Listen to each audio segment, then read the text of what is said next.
Thoughts on the Eastern idea of moving away from excessive thinking into the awareness beyond thinking, removing it from the driver's seat to be used more as a tool.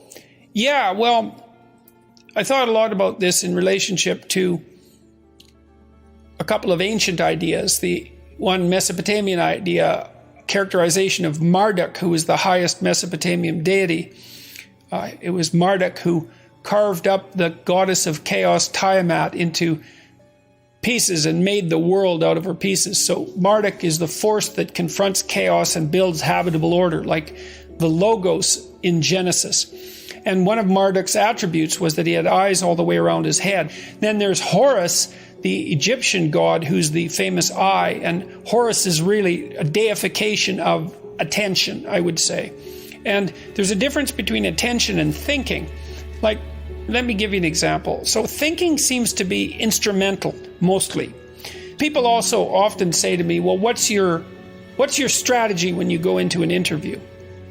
And the answer is, well, I don't have a strategy when I go into an interview because I'm there to have a conversation. And I'm not sure where the conversation will go, and I'm willing to let it go wherever it goes.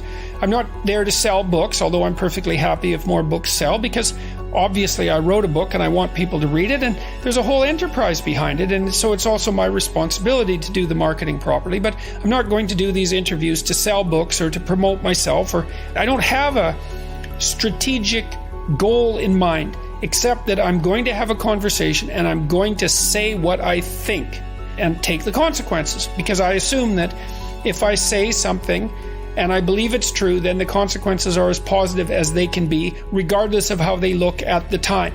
And that's an issue of faith, because I believe that the habitable order is generated by spoken truth.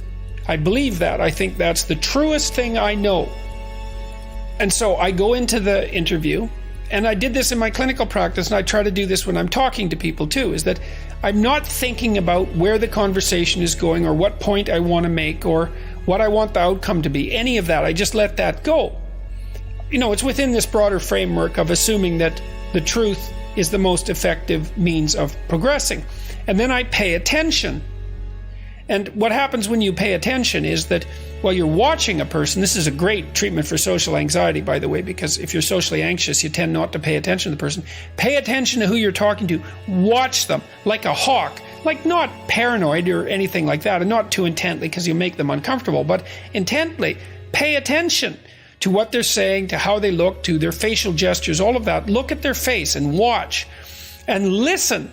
And try to understand what they're saying. And what you'll see is that, well, questions pop into your mind. It's like, well, I didn't understand what you said. Can you clarify that? And sounds like you mean this. Is this what you mean? But not in a, I'll put you on the spot because I think you're wrong sort of way, but in a clarification sort of way. And all of that's attention. And so when I'm doing clinical work with people, and this is the reason I quit, by the way, about a year ago, is because I was starting to get distracted. I had a rule, which was, you have an hour with me and I do nothing but pay attention to you. I'm not thinking about what I want to accomplish. I'm not thinking about the problems in my life. I'm not distracted. And I listen to you and I ask questions when I don't understand. And if a thought occurs to me while I'm paying attention to you, then I'll tell you what it is. You see, and that's using awareness primarily and thinking secondarily. Like, I don't think, well, here's how I want to cure this person and I'm going to maneuver them into certain responses by using these communicative tools. I think I'm going to pay attention to this person. We're going to discuss where we're going and why. I'm going to listen to what they say. And then when they're talking, things are going to occur within me. I'm going to see images and thoughts are going to emerge from the background. And then I'll share them.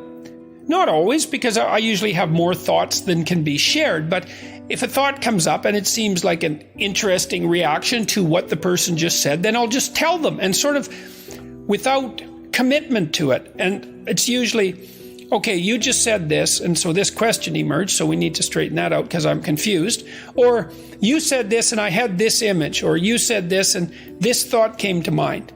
So that's one person's reaction to the way that you're conducting yourself at the moment. So thinking is instrumental. I outlined this in, I think it's rule 7, do what is meaningful, not what is expedient. If you do what's expedient, you have a short-term conscious goal in mind and you try to bend everything towards that end.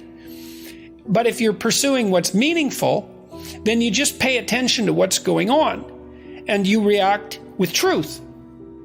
And I think that's a much better way of living as far as I'm concerned. It's a much more powerful way of living. It means you have to confront things right then and there, which is, I suppose, why so many of my interviews have been, in some sense, confrontational, because people will impose a thinking agenda on the flow of the conversation. This is especially true in the mainstream media. It happened again recently with BBC's Hard Talk. They impose an agenda on the conversation, and then that just doesn't work out very well because I'm paying attention and I will object to the agenda. Not because I have a different agenda, except for what I said, which is that I want to say what I think.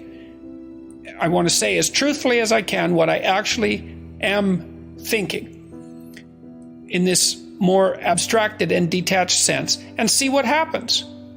So it's a hard thing to clarify because you might say, well, Dr. Peterson, you just said you want to say what you're thinking. But it's not exactly the same thing. It's not like I'm thinking strategically.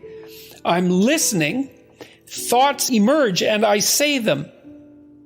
I'm not putting spin on things. I'm not trying to manipulate the conversation in any particular way. And again, the reason for that is because I decided a long time ago, probably 30 years, that there was no more effective way of dealing with a complex situation than to try to say what you believe to be true. And not to manipulate it, none of that. Because those are all lies as far as I'm concerned, that kind of manipulation and spin.